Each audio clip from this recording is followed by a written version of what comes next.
नमस्कार, मैं दशरथ उपाध्याय। नेपाल में भले ही आंदोलन से भड़की हिंसा शांत हो गई हो, लेकिन अब पूरे देश के आगे एक नई मुसीबत टूट पड़ी है। इस आफत ने भारत की भी टेंशन बढ़ा दी है।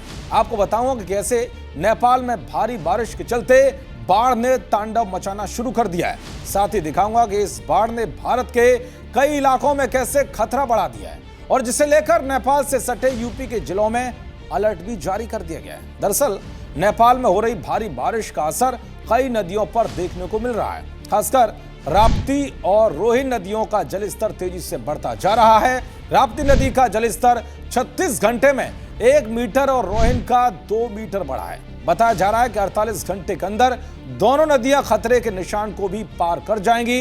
वहीं सरयू नदी का जलस्तर खतरे के निशान से ऊपर है। तो वहीं यूपी के महाराजगंज में भी नेपाल में बाढ़ का असर देखने को मिल रहा है। महाव नाला खतरे के निशान से 1.5 फीट ऊपर बह रहा है, पर सामलेक क्षेत्र के कई गांवों में बघेला नाले के उफान से धान की फसलें जलमग्न हो गई हैं। उधर नदियों की हलचल को देखते हुए सिंचाई विभाग के अधिकारियों ने बांधों पर बने रेगुलेटर के फाटक बंद करने के निर्देश दिए हैं। नगर निगम की ओर से बसियाडीह और इलाहाबाद में रेगुलेटर के फाटक बंद करा दिए गए हैं। इससे नदियों का जलस्तर बढ़ने पर पानी का बहाव आबादी की ओर नहीं होगा। तो वहीं महाराजगंज के जिलाधिकारी ने बताया कि नेपाल सीमा पर पिछले 3-4 घंटे से भारी बारिश हो रही है।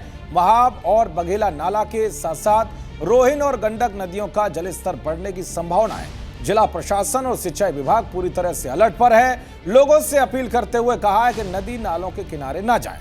यानी कि गोरखपुर और महाराजगंज के कई इलाकों में बाढ़ का खतरा बढ़ गया है। नेपाल में भारी बारिश का असर यूपी ही नहीं बल्कि बिहार में भी देखने को मिल रहा है। बिहार के पश्चिम चंपारण जिले में हालात बिगड़ने लगे हैं। गंडक समेत मसान नदी का जलस्तर लगातार बढ़ रहा है।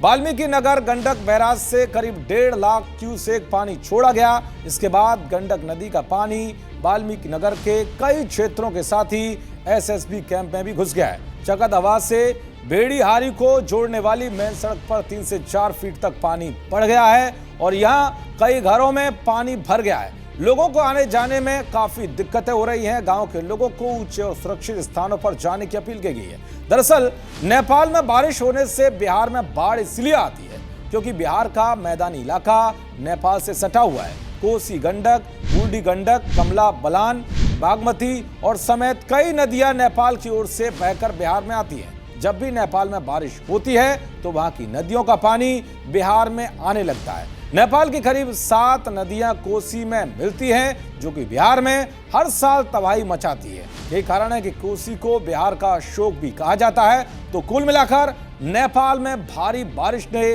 भारत की भी चिंता बढ़ा दी है, जिससे निपटने की भी तैयारी तेज हो गई है। देखते रहिए जी न्यूज़। नमस्कार। जी न्यूज़।